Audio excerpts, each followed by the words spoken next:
স্বাগত দীপ্ত সংবাদে। আপনাদের সাথে আছি আমি আনোয়ারুল আলম। শুরুতে জানাবো বিআরবি কেবলস সংবাদ শিরোনাম। সন্ধ্যায় রাষ্ট্রপতি হিসেবে শপথ গ্রহণ করবেন মির্জা ফখরুল ইসলাম আলমগীর, প্রস্তুত বঙ্গভবন। রাজশাহীতে এখনও চলছে বিভিন্ন জাতের আম বেচা কেনা, সরবরাহ কমে যাওয়ায় দাম বেশি। নিষিদ্ধ চায়না জালের ব্যবহার বাড়ছে গাইবান্ধায়, ব্যাহত হচ্ছে মাছ ও জলজ প্রাণীর প্রজনন।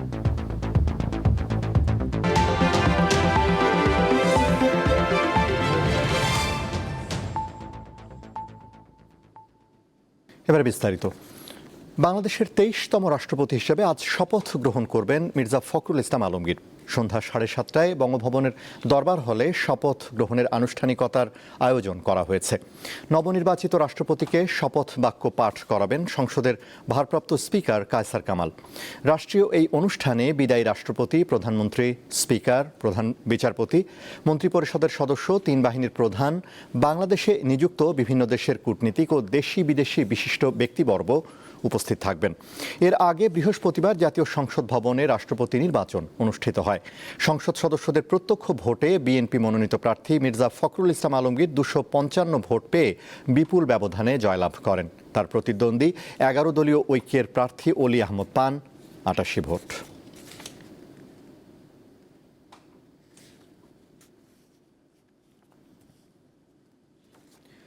দর্শক, এই মুহূর্তে বঙ্গভবনের সামনে রয়েছেন সহকর্মী শিউলি শবনম। আরও খবর জানাতে সরাসরি যোগ দিচ্ছেন তিনি। শিউলি, নবনির্বাচিত রাষ্ট্রপতি কখন বঙ্গভবনে আসবেন কিছু জানতে পেরেছেন কি? আর অতিথিরা কি বঙ্গভবনে আসতে শুরু করেছেন? নিরাপত্তা সহ সার্বিক বিষয় আমাদের জানান। আনোয়ারুল, আপনি নিশ্চয়ই দেখতে পাচ্ছেন আমার পেছনেই ঠিক বঙ্গভবনের প্রধান ফটক, এবং আজকের ঠিক 7:30টায় অর্থাৎ এখন থেকে 2.5 ঘন্টা পর নবনির্বাচিত রাষ্ট্রপতি মির্জা ফখরুল ইসলাম আলমগীর তিনি শপথ গ্রহণ করবেন। এবং শপথ গ্রহণকে ঘিরে ইতিমধ্যে আসলে সব ধরনের প্রস্তুতি নেওয়া শেষ হয়েছে। এবং আমি যদি আপনার প্রশ্নের উত্তরে বলি যে এখানে আসলে নিরাপত্তার জন্য ইতিমধ্যে বিভিন্ন রকম প্রস্তুতি নেওয়া হয়েছে এবং বঙ্গভবন এবং এর আশপাশকে ঘিরে নিরাপত্তা জোরদার করা হয়েছে। এবং অতিথিদের জন্য চলাচল নির্বিঘ্ন রাখতে আসলে এখানে দুপুরের পর থেকে অর্থাৎ বিকেল 3টা থেকে রাত 9টা পর্যন্ত বিশেষ ট্রাফিক ব্যবস্থাও নেওয়া হয়েছে। এবং অতিথিদের আসার জন্য সময় ঠিক সন্ধ্যা 6:30 নির্ধারণ করা হলেও আমরা এর মধ্যে দেখেছি যে বিভিন্ন গাড়ি আসলে বঙ্গভবনের গেটে প্রবেশ করতে দেখেছি এবং অতিথিরা আসলে ইতিমধ্যে আসতে শুরু করেছেন। এবং বঙ্গভবনের ভেতরে যেমন শেষ মুহূর্তের প্রস্তুতি চলছে, অর্থাৎ প্রস্তুতি প্রায় শেষ, এবং বাইরেও একইভাবে নিরাপত্তা এবং যান চলাচল নিয়ন্ত্রণের জন্য বিশেষ ব্যবস্থা রাখা হয়েছে। সব মিলিয়ে আপনাকে যদি বলি যে আসলে সার্বিক প্রস্তুতি রয়েছে। এবং রাষ্ট্রপতি অর্থাৎ নতুন রাষ্ট্রপতি তিনি আমরা যতটুকু জানতে পেরেছি প্রাথমিকভাবে তিনি আসলে ঠিক 6:45 প্রধানমন্ত্রী তারেক রহমান আসার কথা রয়েছে বঙ্গভবনে, এবং ঠিক তার পরপরই অর্থাৎ 6:50 দিকে নবনির্বাচিত যে রাষ্ট্রপতি মির্জা ফখরুল ইসলাম আলমগীর তিনি বঙ্গভবনে আসার কথা রয়েছে। এবং যেহেতু শপথ অনুষ্ঠানকে ঘিরে পুরো প্রস্তুতি, সেই প্রস্তুতিকে ঘিরে আসলে সার্বিক নিরাপত্তা ভেতরে বাইরে দুটো দিকে উভয় দিকে আসলে সমানভাবে নিরাপত্তা চলছে। এবং আপনাকে যদি বলি যে আসলে এক ধরনের উৎসব মুখর যে পরিবেশ সেটা এখন বঙ্গভবনের বাইরে আমরা দেখতে পাচ্ছি। এবং বঙ্গভবনের শপথ অনুষ্ঠান নির্বিঘ্ন করতেও নজরদারি এবং নিরাপত্তা ব্যবস্থা একইভাবে বাড়ানো হয়েছে। এবং আপনাকে আরেকটা বিষয় জানিয়ে রাখি আনোয়ারুল, এই শপথ অনুষ্ঠানকে ঘিরে অন্তত 1200 আমন্ত্রিত অতিথি আসবেন এই বঙ্গভবনের এই অনুষ্ঠানে দরবার হলে, যেখানে সন্ধ্যা ঠিক 7:30টায় নবনির্বাচিত রাষ্ট্রপতি তিনি শপথ গ্রহণ করবেন। এবং এই শপথ অনুষ্ঠানকে ঘিরে এখানে বিদেশি কূটনীতিকরা তারাও আসার কথা রয়েছে। ইতিমধ্যে আপনাকে বলতে পারি যে সব ধরনের নিরাপত্তা ব্যবস্থা প্রস্তুতি সব কিছু সম্পন্ন করা হয়েছে। এবং ইতিমধ্যে রাষ্ট্রপতির শপথ অনুষ্ঠানকে ঘিরে বঙ্গভবনের দরবার হলকেও নতুনভাবে সাজানো হয়েছে। এবং সব মিলে যদি আনোয়ারুল বলি যে নতুন যিনি রাষ্ট্রপতি আসলে সেই রাষ্ট্রপতির শপথ অনুষ্ঠানকে ঘিরে যিনি মির্জা ফখরুল ইসলাম আলমগীর তিনি আসলে একজন রাজনৈতিক নেতা হিসেবে, মাঠের কর্মী হিসেবে যাকে এতদিন চিনত, তিনি আসলে তার রাজনৈতিক পরিচয় ছাপিয়ে সব মিলে তিনি আসলে দেশের সাংবিধানিক প্রধান হিসেবে দায়িত্ব নেবেন। আজকে ঠিক সন্ধ্যা 7:30টার যে শপথ গ্রহণ, সেই শপথ গ্রহণের মধ্য দিয়ে তিনি আসলে রাষ্ট্রের সাংবিধানিক প্রধান হিসেবে তার দায়িত্ব নেবেন। তো সব মিলে বলা যায় যে আসলে বঙ্গভবনের ভেতরে এবং বাইরে সমানভাবে নিরাপত্তা যেমন রয়েছে এবং এক ধরনের উৎসব মুখর পরিবেশ আমরা এই মুহূর্তে দেখতে পাচ্ছি। আনোয়ারুল, এই ছিল এখান থেকে সর্বশেষ। জি শিউলি, আপনাকে ধন্যবাদ। দর্শক, বঙ্গভবন এলাকা থেকে জানাচ্ছিলেন সহকর্মী শিউলি শবনম। রাষ্ট্রপতি হচ্ছেন দেশের সর্বোচ্চ সাংবিধানিক পদ। সংবিধানে রাষ্ট্রপতিকে অন্য সব ব্যক্তির ঊর্ধ্বে স্থান দেওয়া হয়েছে। তার নামেই রাষ্ট্রের আনুষ্ঠানিক কার্যক্রম পরিচালিত হয়। তবে সংসদীয় সরকার ব্যবস্থায় রাষ্ট্রপতি পদের আনুষ্ঠানিক গুরুত্ব যতটা, নির্বাহী ক্ষমতা ততটা নয়। সংবিধান অনুযায়ী প্রধানমন্ত্রী ও প্রধান বিচারপতি নিয়োগের ক্ষেত্রে রাষ্ট্রপতির নিজস্ব সাংবিধানিক ক্ষমতা রয়েছে।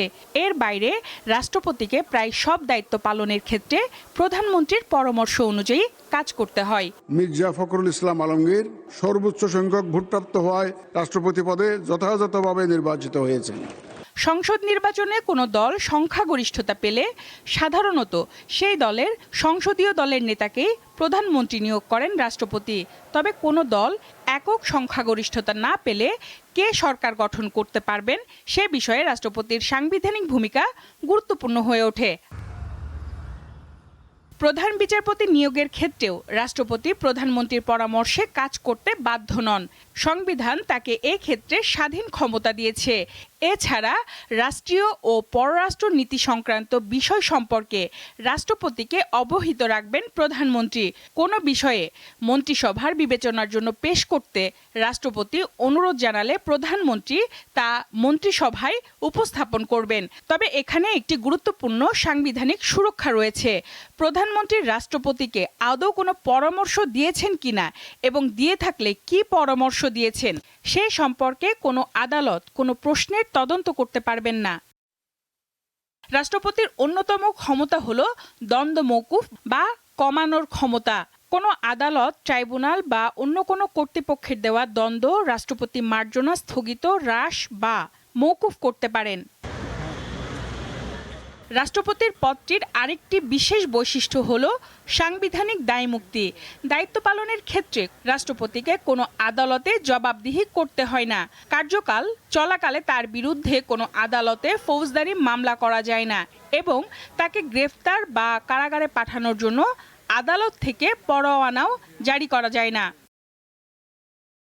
ক্ষমতার সীমাবদ্ধতার বিপরীতে রাষ্ট্রপতির পদটি আর্থিক ও প্রাতিষ্ঠানিক সুযোগ সুবিধা বেশ বিস্তৃত।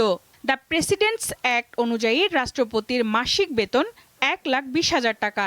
এই বেতন আয়কর মুক্ত। রাষ্ট্রপতির আপ্যায়ন বা এন্টারটেনমেন্টের জন্য বার্ষিক ভাতা রয়েছে। এই ব্যয়ের নিরীক্ষা করা হয় না। রাষ্ট্রপতির জন্য সরকারি বাসভবন বঙ্গভবন নির্ধারিত। এর সাজসজ্জা, রক্ষণাবেক্ষণ সহ প্রয়োজনীয় ব্যয় রাষ্ট্রীয় কোষাগার থেকে বহন করা হয়। রাষ্ট্রপতি সরকারি কাজে বিদেশ সফরে গেলে সরকার নির্ধারিত হারে ভাতা পান।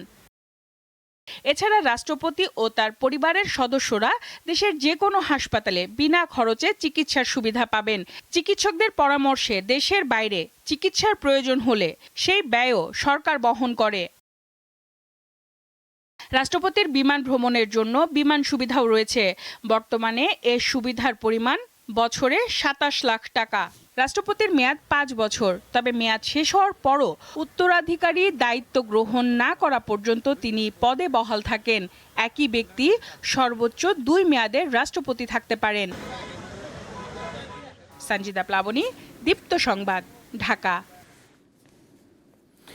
প্রধানমন্ত্রী তারেক রহমানের নেতৃত্বে মন্ত্রিসভায় আরও 4 জন যুক্ত হচ্ছেন। সন্ধ্যায় রাষ্ট্রপতি হিসেবে মির্জা ফখরুল ইসলাম আলমগীর শপথ নেওয়ার পর মন্ত্রিসভার নতুন সদস্যদের শপথ বাক্য পাঠ করাবেন তিনি। মন্ত্রী হিসেবে শপথ নেবেন বিএনপির স্থায়ী কমিটির সদস্য আব্দুল মঈন খান। তিনি নরসিংদী 2 আসনের সংসদ সদস্য। এছাড়া ভোলা 1 আসনের সংসদ সদস্য আন্দালিফ রহমান পার্থ, বান্দরবানের সংসদ সদস্য সাচিং প্রু জেরি এবং প্রতিমন্ত্রী হিসেবে গাইবান্ধা 4 আসনের সংসদ সদস্য মোহাম্মদ শামীম কায়সার লিঙ্কন শপথ নেবেন। জানা গেছে মন্ত্রিপরিষদ বিভাগ থেকে সম্ভাব্য মন্ত্রী প্রতিমন্ত্রীদের কয়েকজনের সঙ্গে যোগাযোগ করা হয়েছে। তাদের সন্ধ্যায় বঙ্গভবনে উপস্থিত থাকার জন্য অনুরোধ জানানো হয়েছে।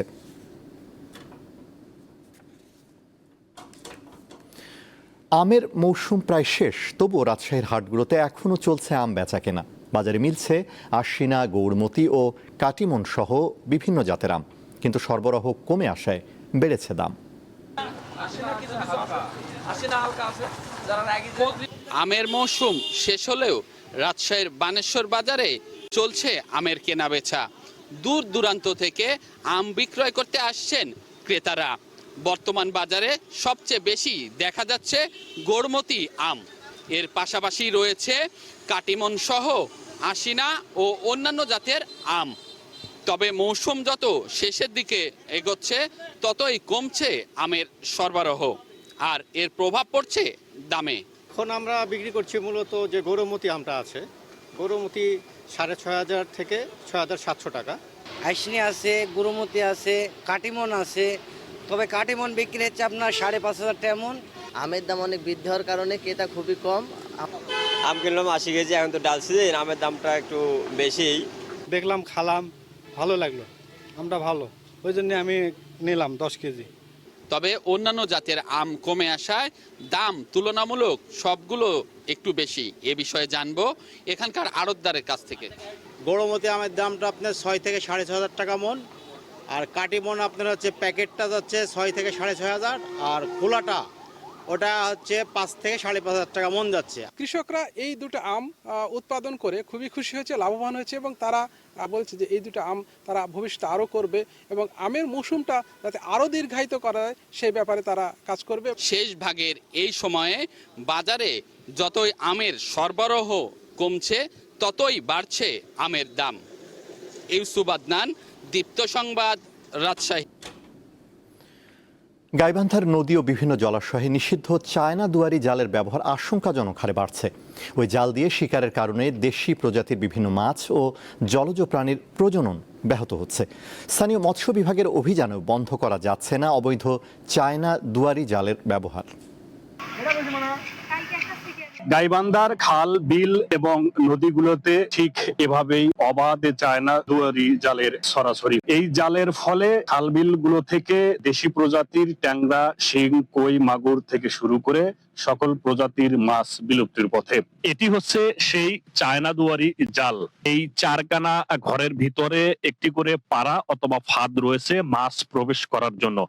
এই ফাঁদ দিয়ে মাছ একবার প্রবেশ করলে বা কোনো জলজ প্রাণী প্রবেশ করলে সেটি আসলে বের হওয়ার উপায় থাকে না, যার কারণে মূলত এই জালটি নিষিদ্ধ এবং ক্ষতিকর হিসাবে সবার কাছে পরিচিত। জাল এটা খুব ক্ষতিকর, ছোট মাছের পোনাও বাইরে হতে পারে না, মাছ বড় হয় না, আমাদের মাছ পাওয়া যায় না। চায়না জালের মধ্যে পড়লে এই মাছগুলো আর বের হতে পারে না, যার কারণে পোনাগুলো নষ্ট হয়ে যাচ্ছে, দেশি মাছ আমাদের দেশ থেকে উঠে যাচ্ছে। পানির মধ্যে যে ব্যাং, কুচিয়া, পোকা মাকড় যা আছে, শুধু মাছই নয়, সবকিছু ঢুকলে বাইরে পায় না। চায়না দুয়ারি জালের ব্যবহার যারা করছেন তারা স্থানীয় বাসিন্দার এবং পেশায় অনেকেই জেলে। জাল দেওয়া হোক, চায়না জাল হোক, ছুসি জাল হোক, কারেন্ট জাল হোক, এটা দিয়ে মাছ মারি আমাদের পেটের দায়ের জন্য। এখন এটার জন্য যদি কেউ বাধা আসে সেটা তো আমাদের আর করার কিছুই নেই। গাইবান্ধার 7 উপজেলার বিভিন্ন জায়গার খাল এবং নদী নালাতে মৎস্য অধিদপ্তর এই ক্ষতিকর জাল দমনের জন্য বিভিন্ন সময় অভিযান পরিচালনা করেও এই জাল দমনে কিন্তু অনেক সময় ব্যর্থ হচ্ছেন। চায়না দুয়ারি জালটা এটা বাংলাদেশে স্প্রেড হয়ে গেছে, তো এটা সরকার প্রজ্ঞাপন করে নিষেধ করেছে, এবং এই নিষিদ্ধ জালটা মানুষ ইউজ করতেছে কারণ এটাতে মাছ ধরা খুব সহজ। নিয়মিত অভিযান অব্যাহত রেখেছে, মোবাইল কোর্ট চলমান আছে।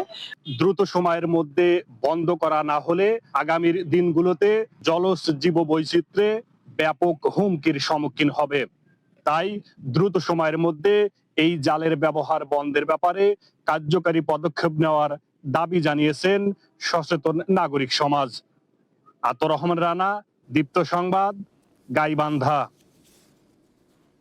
এবারে কেওয়াই স্টিল চট্টগ্রাম সংবাদ।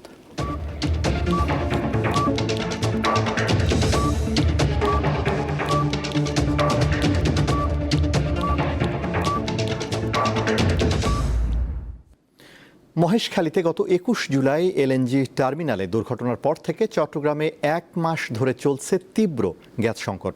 টার্মিনালটি মেরামত করে সচল করা হলেও এখনও নতুন কোনো এলএনজিবাহী কার্গো না আসায় সেখান থেকে গ্যাস সরবরাহ করা যাচ্ছে না। এতে সবচেয়ে বেশি ভোগান্তিতে পড়েছেন পরিবহন সংশ্লিষ্টরা।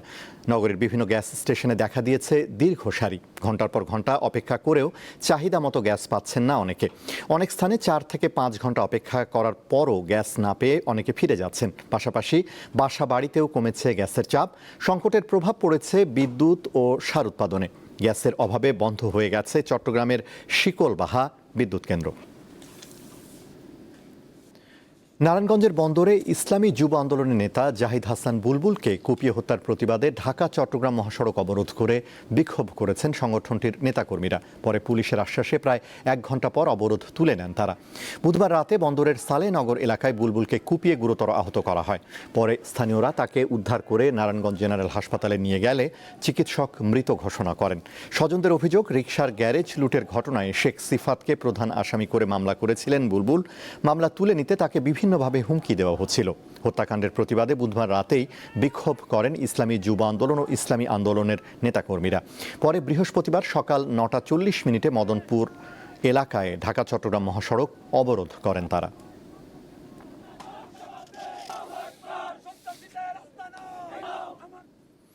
দেশের উচ্চশিক্ষাকে আরও মানসম্মত, উদ্ভাবনী ও প্রযুক্তি নির্ভর করতে সাভারে শুরু হয়েছে 2 দিনব্যাপী জাতীয় নীতি নির্ধারণী সংলাপ। ইউজিসির higher education acceleration and transformation HEAT প্রকল্পের উদ্যোগে আয়োজিত সংলাপে অংশ নিচ্ছেন সরকারি ও বেসরকারি বিশ্ববিদ্যালয়ের প্রায় 65 উপাচার্য। আলোচনায় কৃত্রিম বুদ্ধিমত্তা, ডিজিটাল রূপান্তর, গবেষণা, সুশাসন ও মানসম্মত শিক্ষা গুরুত্ব পেয়েছে। পাশাপাশি শ্রমবাজারের চাহিদা অনুযায়ী দক্ষ জনশক্তি তৈরি, কারিকুলাম সংস্কার এবং শিল্প খাতের সঙ্গে বিশ্ববিদ্যালয়ের সহযোগিতা বাড়ানোর বিষয়েও মত বিনিময় হয়। প্রথম দিনের আলোচনায় অংশ নেন অর্থমন্ত্রী আমির খসরু মাহমুদ চৌধুরী, প্রধানমন্ত্রীর শিক্ষা বিষয়ক উপদেষ্টা ডক্টর মাহাদি আমিন ও শিক্ষা সচিব আহমেদ খালেক।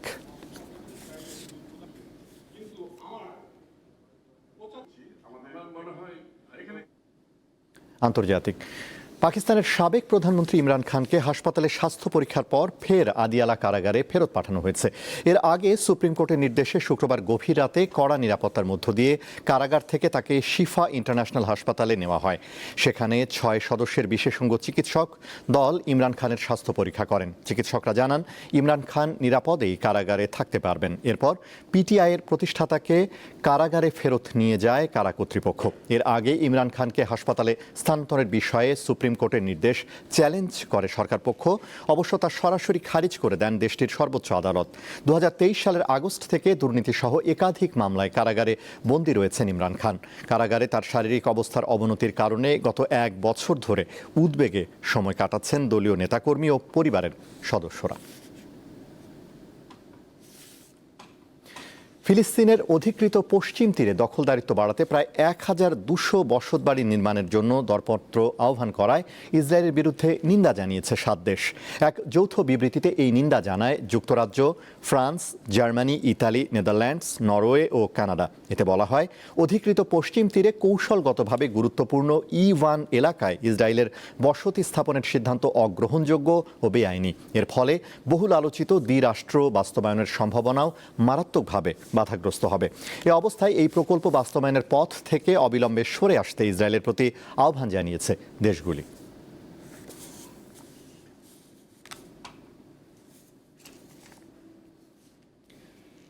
শেষ করব দীপ্ত সংবাদ, তার আগে বিআরবি কেবলস সংবাদ শিরোনামগুলো জানাবো আরও একবার। সন্ধ্যায় রাষ্ট্রপতি হিসেবে শপথ গ্রহণ করবেন মির্জা ফখরুল ইসলাম আলমগীর, প্রস্তুত বঙ্গভবন। রাজশাহীতে এখন চলছে বিভিন্ন জাতের আম বেচা কেনা, সরবরাহ কমে যাওয়ায় দাম বেশি। নিষিদ্ধ চায়না জালের ব্যবহার বাড়ছে গাইবান্ধায়, ব্যাহত হচ্ছে মাছ ও জলজ প্রাণীর প্রজনন।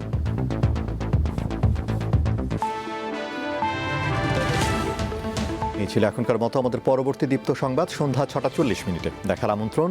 এছাড়া আরও তথ্য বিনোদনের খবর পেতে যুক্ত থাকুন দীপ্ত টিভির ডিজিটাল প্ল্যাটফর্মগুলোতে। ধন্যবাদ।